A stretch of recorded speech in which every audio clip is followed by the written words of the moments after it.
Thank you for joining us on today's episode of Engendered on Kaftan Television, a show where we always analyze all issues that affect the female gender. I am Chidinma Ufomadu. Welcome to the program this evening. I am Pamela, Ajaero. Today we'll be doing something unique and educative. Stay tuned while we go on the short break.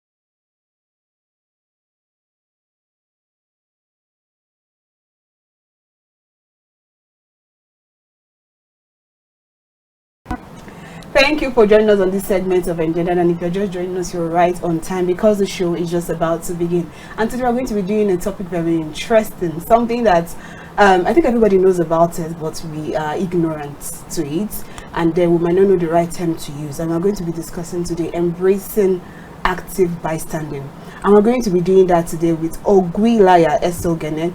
She is a sexual and gender-based violence case manager and an advocate at Dorothy Njemanze Foundation. You're welcome. Thank you so much. Thank you. Thank you very much.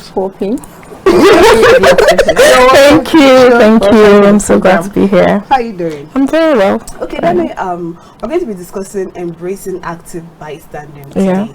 And I know a lot of people will be thinking, what is the meaning of bystanding? Talk more of an active bystander and stuff. Yeah. But let me start with this quote. And it says from Martin Luther King Jr. It says, "He who passively accepts evil is as much involved in it as he who helps to perpetrate it. He who accepts evil without protesting against it is really cooperating with it." And this is like the general background of what we're going to be discussing today. Yeah. But before we delve further into the details, I'd like you to explain to our viewers what or who a bystander is. Okay. Thank you, Chidinma.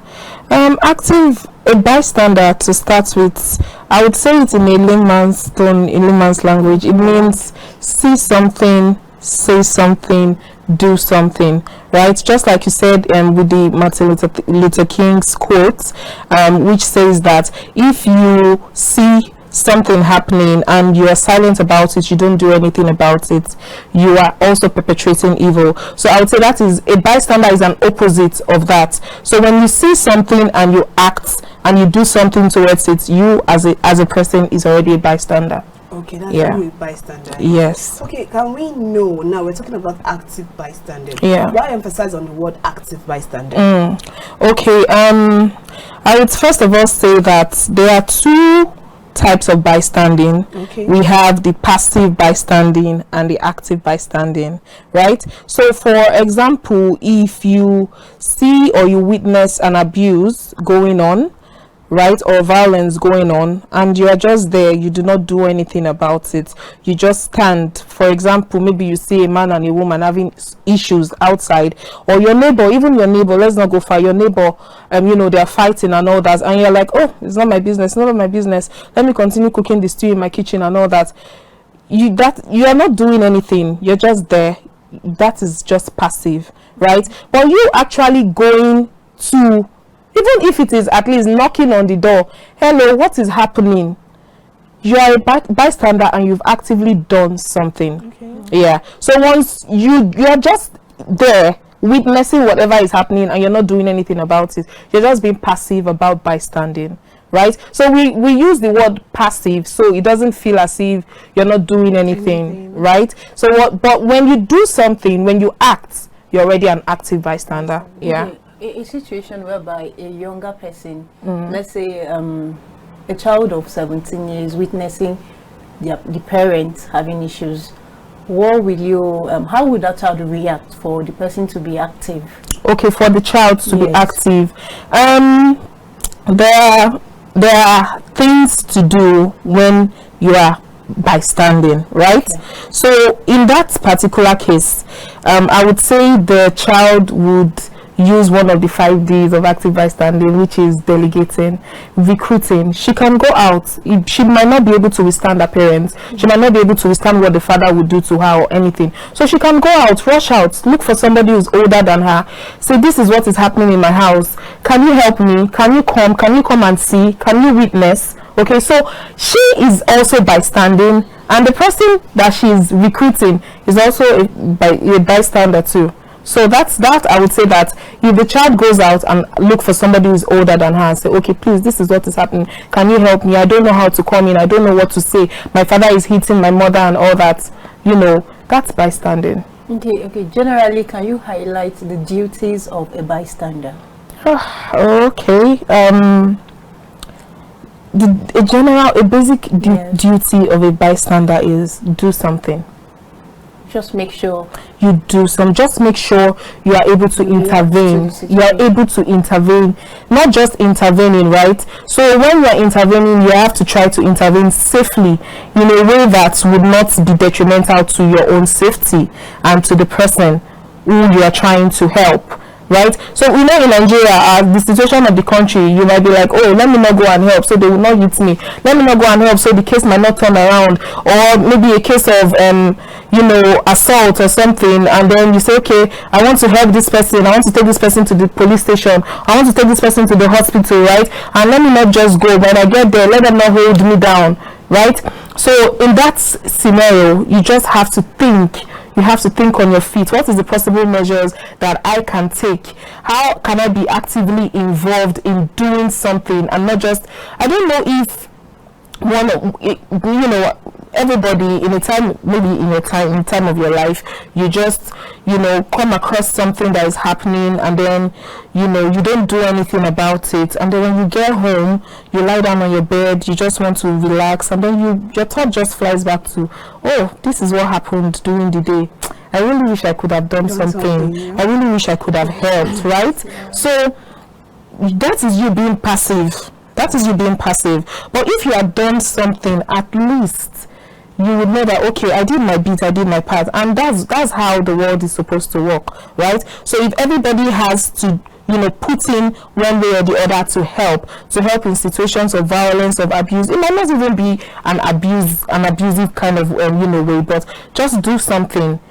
It stands for it. Okay, now let's look at it in relation to sexual and gender-based violence. Yeah. So what are those cases that will require me as a person to be a bystander in some of those cases? Okay. There are cases of sexual and gender-based violence, the cases that will require you to be a bystander. Okay, it depends on, there are different kind of cases, to be very honest. We have rape cases, we have cases of domestic violence, we have cases of child marriage, we have cases of assault, right? We have cases of exploitation. These cases, once you are able to recognize this kind of cases and you as a bystander wants to, intervene, I would use, my own personal experience, for example. This happened to me just a few days back. I was coming back from the market and the driver tried to exploit me of my money. He told me that this is the destination he's going to, and then I'm like, okay, I paid the money, the exact money he told me to pay. I paid it, and when I paid it, he stopped me at a total different destination that wasn't where we discussed that we're going to go. He stopped me and then he's like, okay, he's not going to refund me any change. And I was like, why would you not pay me my balance? This was not our agreement, right? And then he said, anything I want to do, I should do it. And I'm like, no, you have to pay me. You're exploiting me. This is not nice. If I were to be a man, sorry to say, I'm not sure you would do this, right? So people in the car, a few persons in the car came out to intervene. Some persons in the car, they sat down inside and they were pressing their phones. Right? So some people came out and were like, oh, madam, calm down. You driver, do this. Why don't you give her a change? Why don't you do this? So that is someone intervening. Right? Now, in rape cases, when you hear that somebody has been raped, you hear that, first of all, you need to get a deep knowledge on how rape cases go about. If you are somebody who is knowledgeable about that, you can simply tell the person, oh, this is what has happened to you. I know an organization where you can report to. For example, the Dorothy Njemanze Foundation. That is what we do. We are responders to victims of sexual and gender-based violence. Oh, I know an organization you can take and go to. Some persons might be scared to go to the police station, so you do not want to push it. And I want us to take note that in active bystanding, right, whatever the person being harassed says, this is what you should follow. You do not just say, this is what I want to do, this is what I feel best. So you have to ask this person, do you want me to do this? Do you feel like it is okay to go to the police station? Do you want to go to the police station? You don't just say, yeah, let's go to the police station. No. So what have been in case where I feel that's the right thing for us to do? Okay. But let's say, for example, there are some women that experience domestic violence at home, and they refuse to speak up because of fear of maybe losing their children, that the husband might still go back to beat them and stuff like that. And I feel like maybe she's going to lose her life, and I feel like we must take it up. So in that case, as she says no, how should I then handle it? Okay. Victims of domestic violence, right? When you try to push them, and sometimes, I don't know if we hear stories where we say, oh, I tried to help this woman, she's going through domestic abuse, I did this, I did that. All of a sudden, by the time I came back, I saw that she and the husband, they are back together, right? So we hear stories of that, the nature. Victims of domestic violence, they're special victims to me because I handle them a lot. Right, so there's so many things that are going through these women's mind. They have children. You see from the outside, you're like, why don't you just leave? Just leave before you die. Most of these women, if you check it, some of them, they are financially dependent on the men, emotionally dependent on these men. Some of these men have made them feel like they are worthless, like they don't have anything else. The world, they don't have anything else to give to the world, right? And then they have children. They are thinking, they are thinking in one way, but they are thinking in like 7, 8, 9 ways. How do I do this? How do I take care of my children? Where do I start from?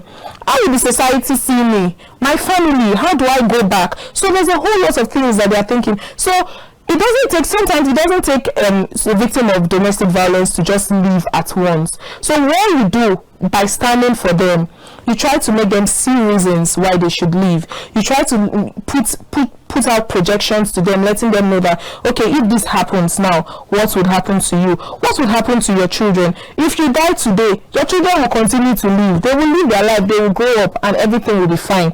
So you are by standing, you try to talk to them, let them know that they can get help. At any time, they can always get help from you or from any organization, human rights organization that can help them. So you don't need to push, you don't need to do too much. But once they go, they come, they go. It takes a while for them to be able to stand on their feet and say, no, I'm not doing this. And if you push, you might get disappointed. Okay, how about the scenario whereby a lady is being harassed on the street by a man?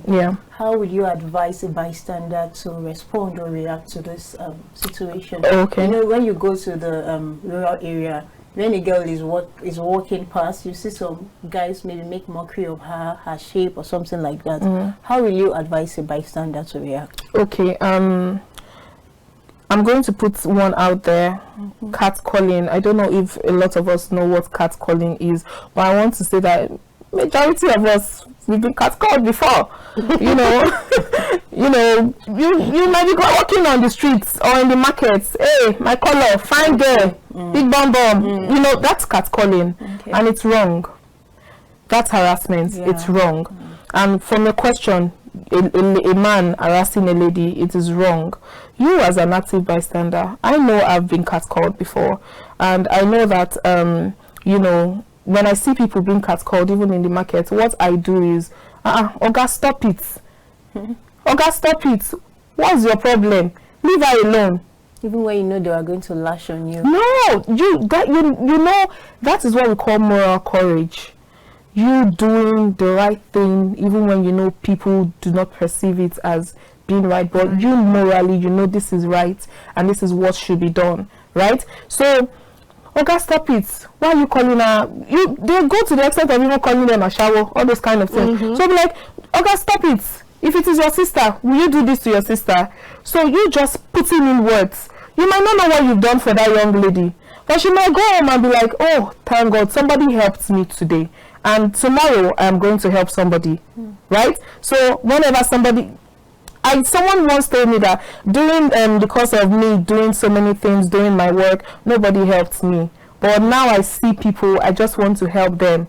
I want to make sure that I'm able to help them and help them put in the work, because when I was doing mine, nobody helped me. So you don't know what you could have done for that person. That person might go home now feeling depressed. That this market, I'm not going to market again. Nobody should send me to market again in this house, right? And that lady might end up hating going to the market. She'll get married someday and you'll be girls will be like, you don't like going to the market. You don't know what transpired. It's a whole lot. Yeah. Okay, now let's look at the bystanders effect. Yeah. You just mentioned that if you help her out and you speak about that you have done something for her. Yeah. Let's look at the effect generally. Why is it important for a bystander to intervene? Why don't we just drink water and mind our business?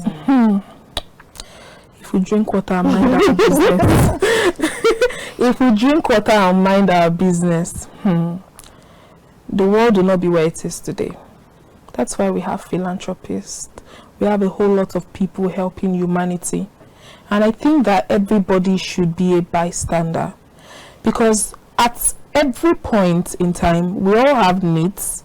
And I'm sure there's nobody that will say, oh, I've been living this life and nobody has come to my aid, nobody has come to help me. Even it might not be financially, it might be morally, emotionally, just having a support system. Just as we as individuals have support system, the society should also be a part of our support system, right? So if we all have to be bystanders, to be very honest, because we need to help each other. Help is very paramount. If we just drink water and mind our business, the world will be in chaos. Just imagine if you as an individual say, I want to mind my business all the days of my life. There will be a point where you might need help. And what if somebody, let me use an example. Somebody was narrating something to me that they usually lock their gates at a certain time, and then she kept on knocking and knocking and knocking, and nobody was opening the gates, right? Nobody was opening the gates. And then she was asking, what if something had happened to her at that hour? She kept on banging the door and nobody from the compound opens the gates. And what if something had happened to her at that hour? What if she was being robbed? Nobody would be able to come out and say, no, stop this. We hear stories of where you see people, they are robbing you, or something is happening at the house or at your backyard, and you are like, no, I'm not coming out. I'm not coming out. Anything that wants to happen, let it happen, right? But if you are not able to come out and you say, where is that? Stop that. The other neighbor say, hey, who is that? Stop that. Everybody is intersecting at the same time. That person will be scared. You are not coming out, You are not coming out of your house. You are not even putting yourself in harm's way. But everybody is coming together to say, no, this is wrong. You see that person perpetrating the harm is just one man. There's power in unity. So when we all come together to actively bystand, it eradicates violence from the society, from our community, and from our lives, which is very important. Does it have an effect on the people perpetrating the acts? Yes, it does. It does. As an active bystander, when you are intervening, it gives this person perpetrating the act a sense that, oh, people are aware that what I'm doing is wrong. Let me retreat. Let me it might say let him go and re-strategize, but at that particular point in time, right, that harm has already been stopped. So that effect, that active bystander effect, also works on the perpetrator and also the person that the harm is being perpetrated on, because it will help the person retract. It will help that violence at that point stops. It puts fear. To some extent, it puts fear in the perpetrator's mind and say, oh, people are aware. I'm doing something wrong. No. Right? And some of these perpetrators, they might feel like what they are doing is very wrong. You don't know what is in their mind. They might feel like what I'm doing is not wrong. me sexually harassing maybe a 2-year-old. Imagine someone saying that a 5-year-old is seducing him. So what do you want to tell that person that is doing something wrong when he's telling you that the child is seducing him? Okay, now in a situation where you are saying that so person needs help and you should help, and the person does not agree that he or she needs help, what will you do? Put it out there. Let the person know that these are the facts. These are the facts. Let the person know that at any point in time he or she feels as if he or she is not safe concerning this particular issue, you can always, or anytime you feel like, okay, I now need help, I'm always here to help you. I'm always here. There's somebody here. There's an organization you can go to in case maybe you don't want to talk to me. Some persons have this defensive mechanism. They feel as if I don't have to talk to you. Yeah, but they are going, to anybody. They are going through a lot. So put the options out there for them. You will be surprised that those options you kept out for them, that person might not come to tell you, but the person will go straight for that option and vent out. So do not leave that part out. Give them options. Let them know that you are there or an organization is there to help out. Okay, you mentioned something about one of the Ds earlier when Pamela asked the question about delegating. So can you further buttress on that, the Ds in bystanding? Okay, so we have 5 Ds. We have the delay, we have the delegates, documents, direct confrontation. We have all of that. The delay is just about when you see a harm, somebody going through, any form of violence or abuse, you just call the person. Hello, can I speak to you? I hope you are okay. Is there something you want me to do? Or if you hear that something has happened already and then you feel like, okay, you need to check on this person. My neighbor, I came back from a journey and I'm hearing that this happened. And you don't just say, okay, it's none of my business. They did not come inside. I was not around. You can be like, I heard this happened. It's not as if you're crying, but are you okay? Hope everything is settled. That is fine. We have delegates. Delegates means you recruiting people. You see, in active bystanding, sometimes you cannot do it all by yourself, right? So you might need to, there's power in numbers. You might need to, recruit people, tell people that, oh, please, can you help me? Come and see. Come and hear. It is not apropos. No, just come and see. Can you help me do this? Can we do this together? Can we help? Can we take this person to the hospital? Can we, can we do this? That's delegating because you can't do it alone. We also have documenting. Documenting is a very, tricky part in one of the Ds. I love to tell people that whenever you are harassed, you feel harassed, or you are experiencing any form of violence, or you are witnessing any form of violence, try to document, right? So when you document, you can try to use your phone to record, but you have to be very sensitive and you have to be careful while you are recording. Sometimes when you record, before you record, you can just put the phone to your face and like, okay, my name is Ese and this is 27th of July 2023, and then this is the incidents that I'm witnessing, and then you turn your phone camera and then you put it all out there. We hear stories, we see things that you just see people, they just video incidents and then they post it online like that. It is not good. So when you document any form of abuse that you witness, you ask the person, after everything, you ask the person, please, this is what I documented, this is the video I made, do you want to post it? Do you need me to send it to you? You don't just post people like that. So once you're able to document, even when it comes to text messages, just take a screenshot. If you are being harassed online, cyberbullying, if those things are videos or things that that if you see them, they make you traumatized, you can create a separate email for that purpose. You push everything there. When you are ready to report, when you are ready to speak out, you can use those things. That's documenting. So it's just like that. Okay, so those are like the strategies that we use. So you also have direct confrontation. I used to say that direct confrontation is not for everybody. Okay. Yes, if you are not bold, don't directly confront people.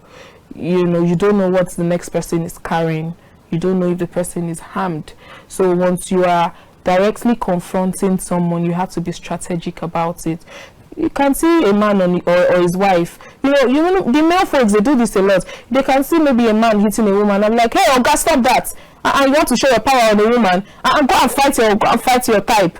You understand? That is, they're actively bystanding. No, they might not know this, but they are doing that. And you see that the man might retract. You might even see some male, once they see that he's beating a woman, they will come and start hitting. That's violence, we know, but they will come and bring him out of the old scenario.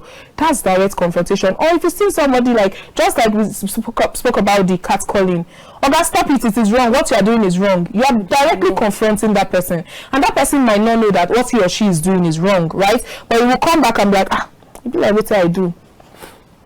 You know good though, you know good. That's direct confrontation. Yeah. Okay. Earlier you spoke about you said everybody is a bystander. Yeah. What are the skills and techniques a bystander should have? Okay.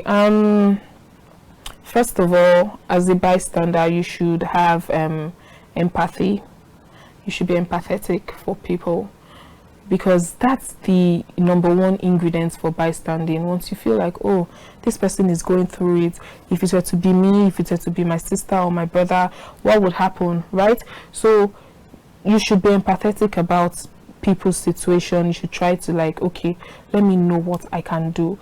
Once you have empathy, you should have the the zeal for you to use your voice to speak out.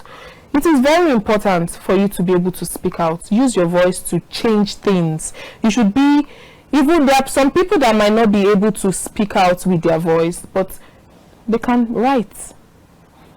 You can write. Once you write and you put it out there, you have actively bystood, right? So that's it. Okay, I think at this point we'll be going on a short break. Yeah. So when we come back, we'll continue our discussion. Problem. Okay, viewers, we'll be going on a short break now, and when we return, Engendered continues. We will be right back. Okay.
Welcome back to the program. If you've just joined us, this is Engendered, and it's coming to you live from our Abuja studios here on Kaftan Television.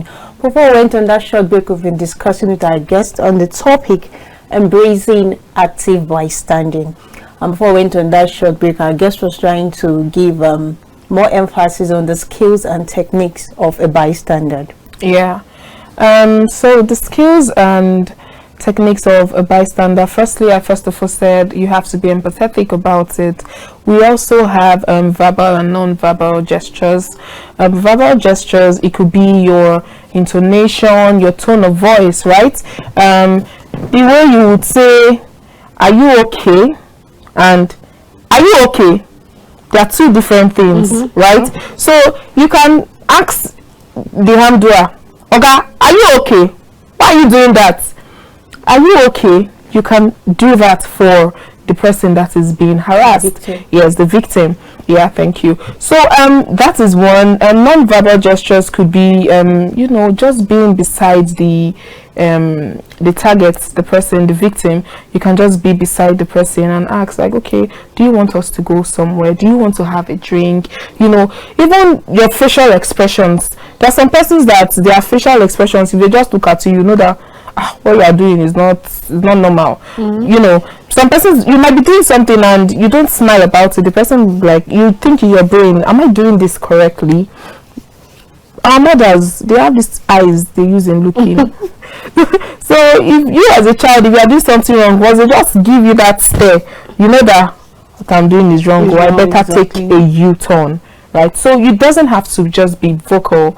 You can, you know, do all of that. That's a basic skill and technique for bystanding. When should one bystand? Okay. Like, for example, now, if there are some instances where you want to maybe look out for somebody, and the thing that's happening to the person will fall on you. So what should someone look out for? Like, what should you look out for if you want to bystand for a victim?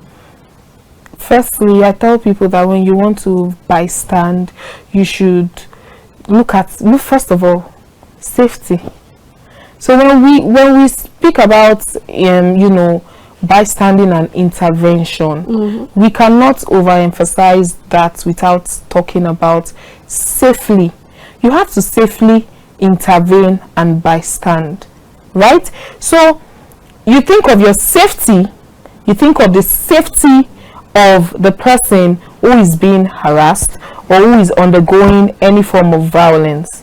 So once you see that it is safe for me to do this, it is safe for me to come in, right? You know that this is a time for me to bystand. So it is not when you see that they are shooting gun. No, I want to be an active bystander. They told me, I heard this thing about active bystanding today, so I want to try it. You will just die and they will bury you. Yes. So, but if that's why you have to think on your feet. You have to think of other measures. When we talk about the 5 days of bystanding, it's not a one-size-fits-all thing.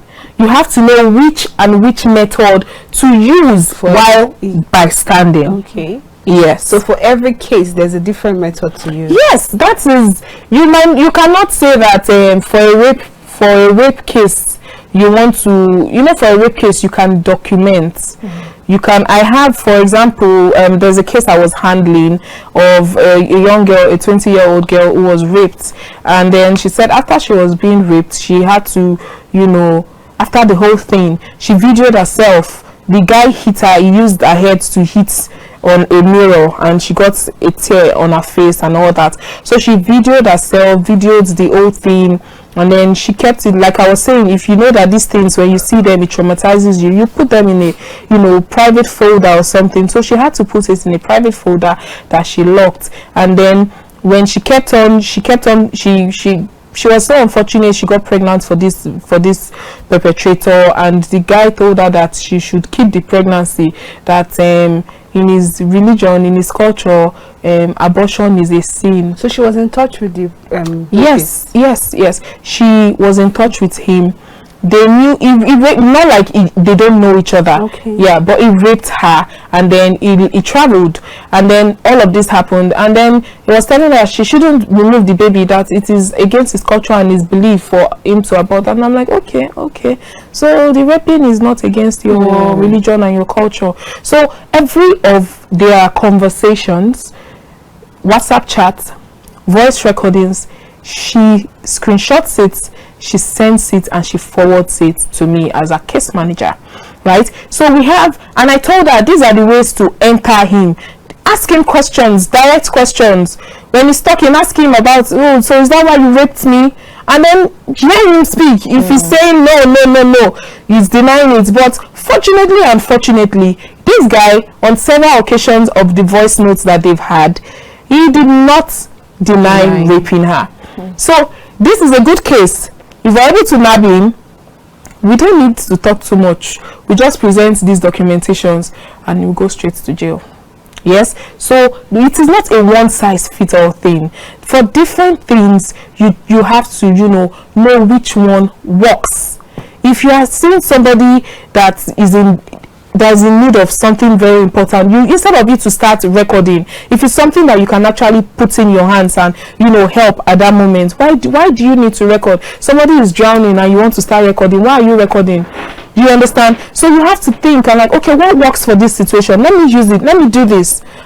Yes. Okay, now I was reading and I saw some cases whereby some people always think, like, for example, if harm is happening here now, everybody thinks like somebody will stand up and take charge, somebody will do it. You see something happening on the road, you just feel like somebody will help her. I don't need to help her. Why do you think people always do that?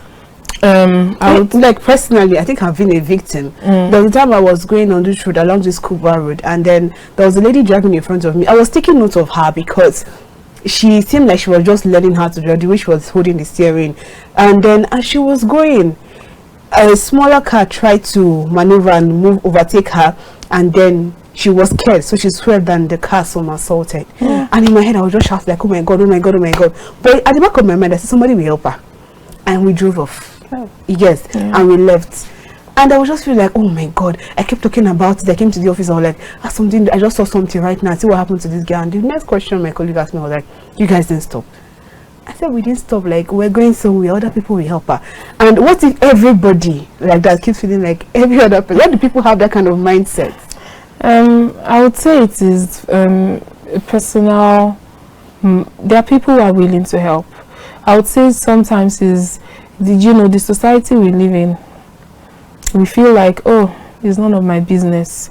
Let me mind my business before they turn it against me. I've had situations where you see someone crying for help on the road, and the man will pick up the young child or the lady, and all of a sudden they will come and rob the person. True.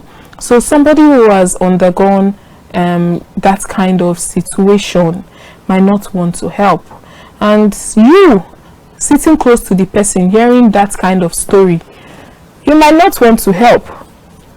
Yesterday I was walking down, and then a man walked up to me that is looking for a particular place in that area, and I know that there is nowhere in that area. I was like, I said, I don't know the place. I kept on walking. Then I stopped again. What did you say you are looking for? He said he's looking for so place that is not from Nigeria, it's from Togo, it's from this. Me, I'm smart, I know this is a scammer. So I just moved, but something in me made me stop to ask again. So I think it is a mindset kind of thing that we all have, that okay, if I don't do it, somebody else will do it. And I really want every one of us to, try to unlearn that mindset. We have to unlearn it, because in situations where people are in harm's way, when you say I would not do it, it's not as if you don't want to do it, but you are just sitting down waiting for one person to do it. I'm going to use a case, Kitty Genove's case, for example, where she was walking on the road at night, and a man stabbed her. When the man stabbed her, somebody from the window upstairs was trying to harass her, said stop that. The man left. This lady has already been stabbed. She was crawling on the floor. After about 5 minutes or so, this man came back. He stabbed her multiple times. He raped her and stabbed her multiple times. It was recorded that a lot of people, about 56 to 57 people, witnessed what was happening but did nothing, right? But just imagine if the scenarios were turned, that this man, as he said, stop that, another person say, okay, what are you doing?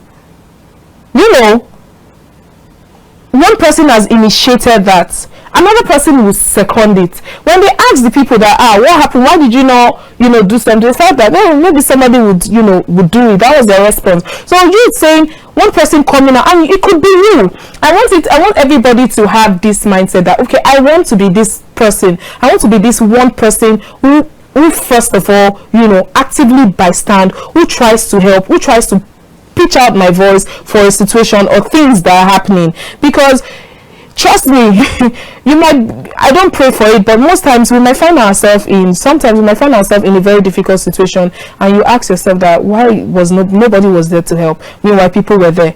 So if we as individuals have to remove that mindset and say, no, I want to be the person, the first person, do it. And then when you see that you do it, you see somebody else from outside be like, yes, Oga, stop it. Or you just, I really wanted to talk, but I was waiting for somebody to, and you stood up.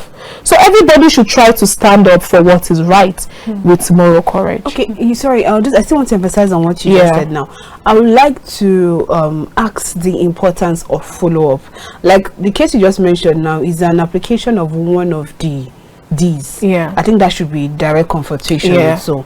And then and from what you said, I can depict that in one case you can use more than one deal. Exactly. So at the case where the man shouted stop that, if he had followed up maybe to call 911, don't you think it would have been important? Do you think that he did a good job by just shouting and leaving? No, he did not do a good, he did not do enough. Okay. He did not actively bystand enough. He just, you know, shouted and then, you know, probably just went back and, you know, to continue his business. If he had called 911, this is what is happening. Or if someone else that has seen this has said, okay, let me call the appropriate authorities. Let me let them know that this is what is happening.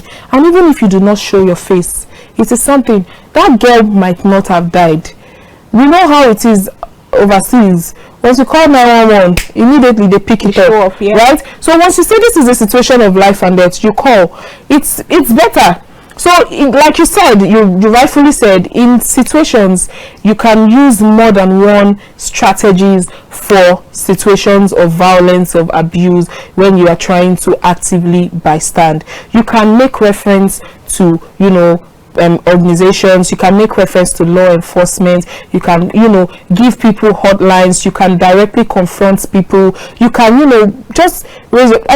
I'm going to just put in just one story. While I was younger, some people came to rob at our vicinity. At the same time they were robbing our compound, they were robbing the next. It's as if they came in troops and they robbed and they finished the same time. After they left, the people in our compound, they said that, okay, you know what we are going to do? Everybody is going to get a whistle. In case anything is happening, you blow your whistle. The other person will hear it. The person will blow. So once everybody starts blowing their whistle, right? These people that are coming to do these things, they don't know what it is about. They don't know the strategies around the whistle, but they'll be taken aback, right? They'll be like, what is happening? They can quickly leave. They don't know who you are blowing the whistle to, right? So there are different strategies, there are different ways. You can use more than one of the 5 Ds to, you know, actively bystand. Yes. Okay, I've been in a situation, because earlier you stated that we should always stand up for what is right. Yeah.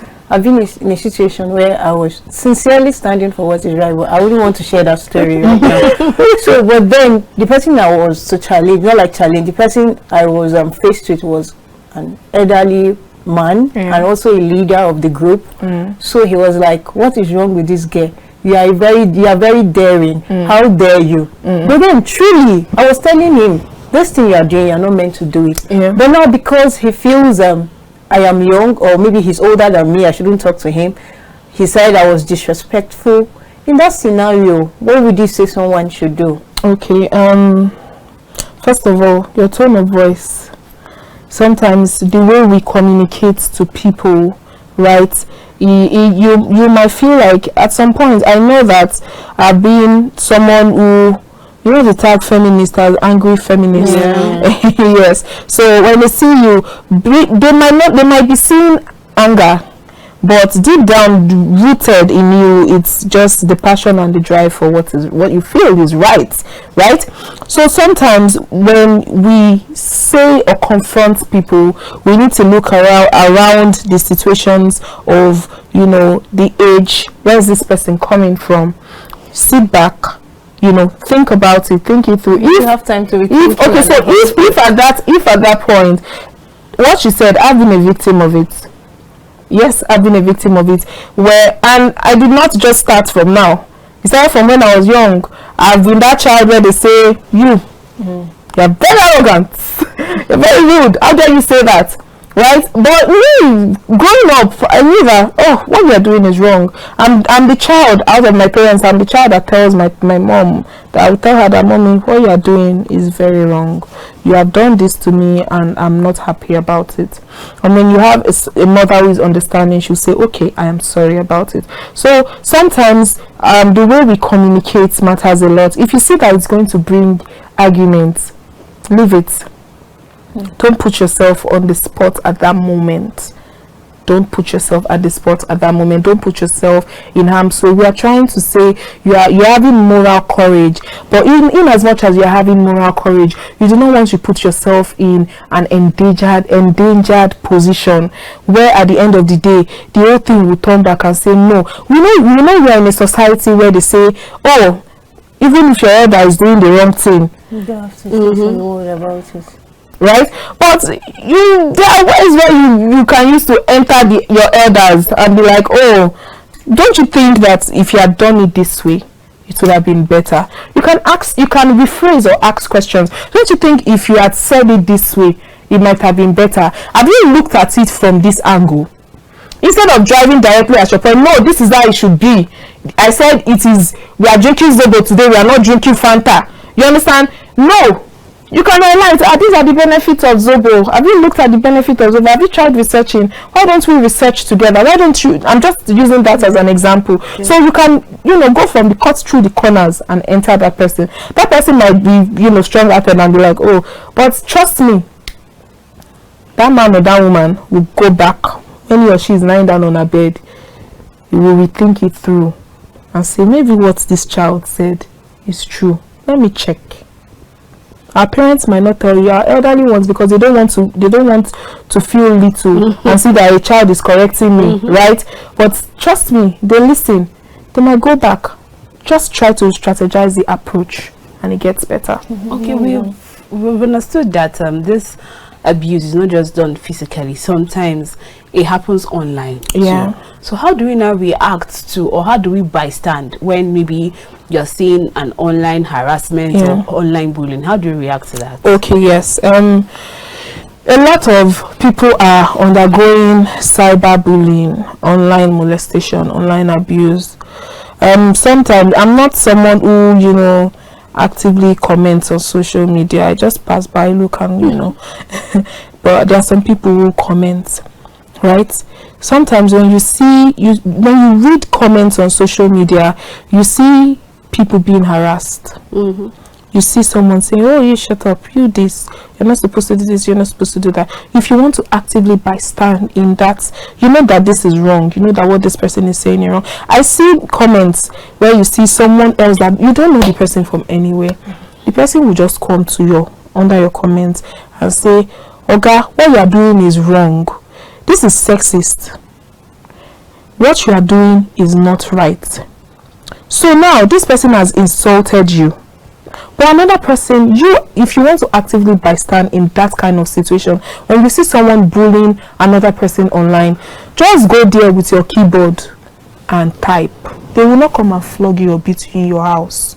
You can encourage, you don't make it look like you.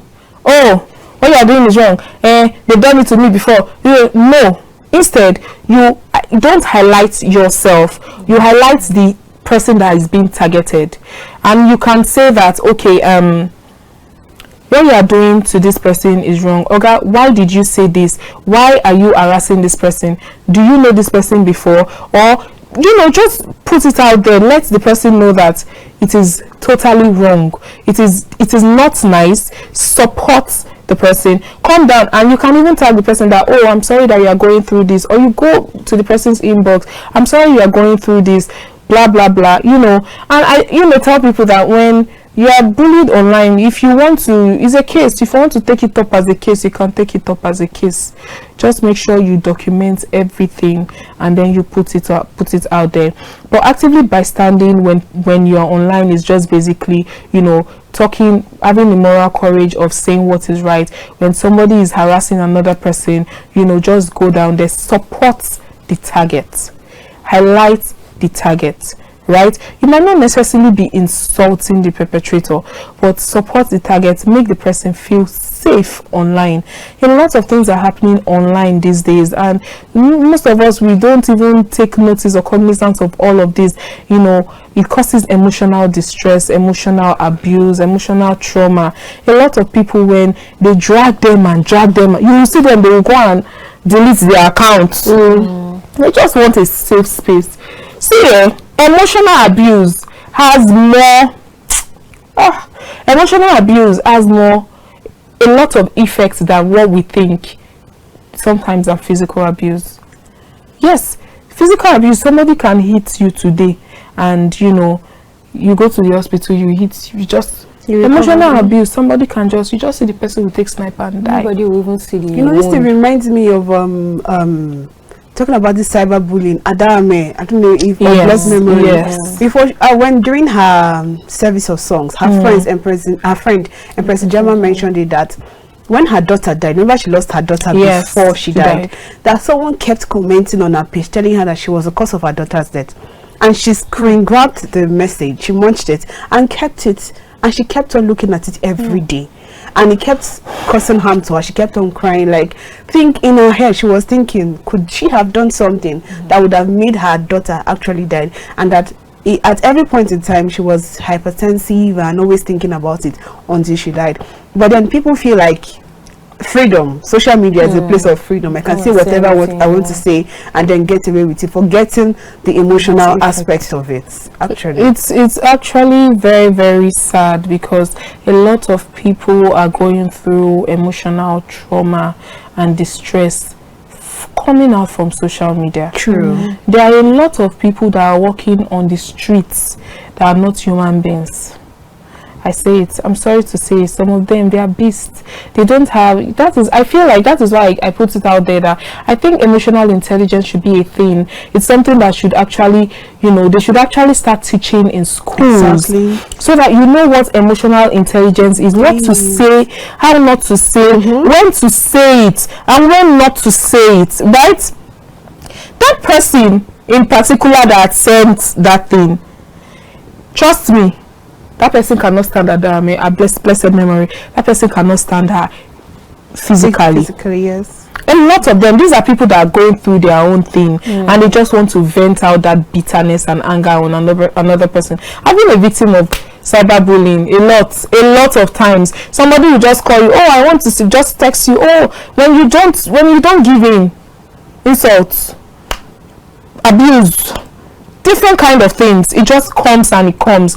But the thing is, I would want to let everyone know that in as much as we are going through emotional abuse or emotional violence or anything emotional, we should try. That is why it still comes back to actively bystanding.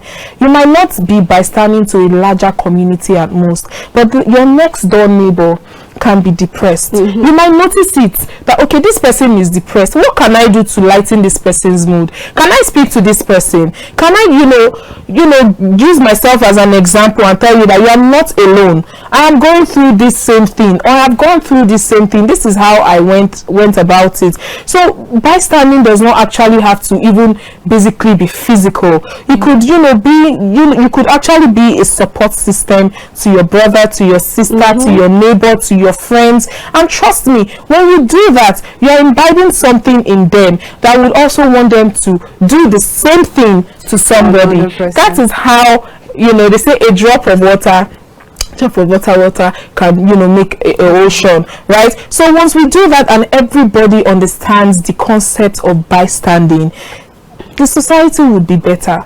We would do better. We as humans, we would be better.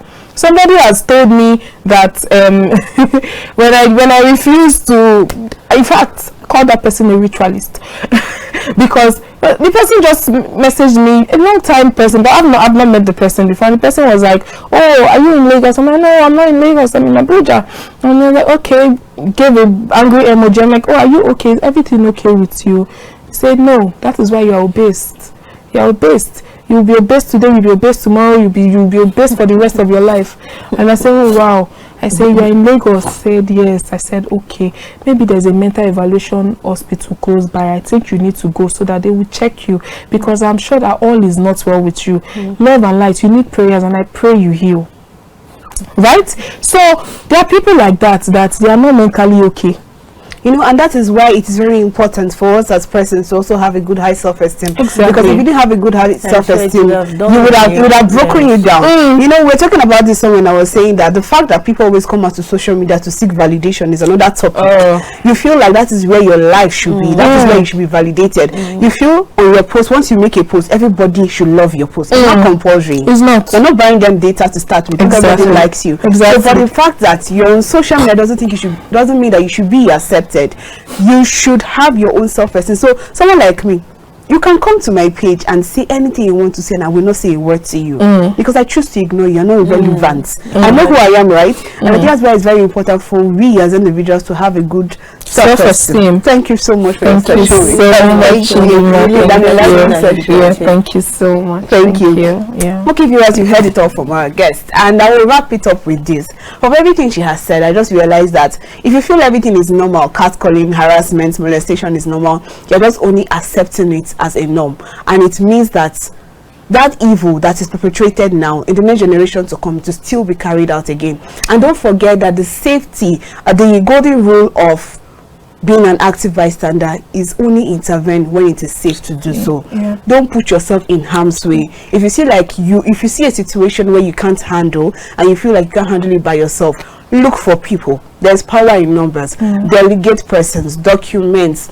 You can delay, you can distract. Like Essie has done a lot. She has explained everything that we need to do. Use your head. Only intervene when it is safe to do so. Thank you so much. Join us next time for an interesting episode. I remain Chidinma Ufomadu. I'm Pamela Ajaero. Thanks for joining us on the show. Bye.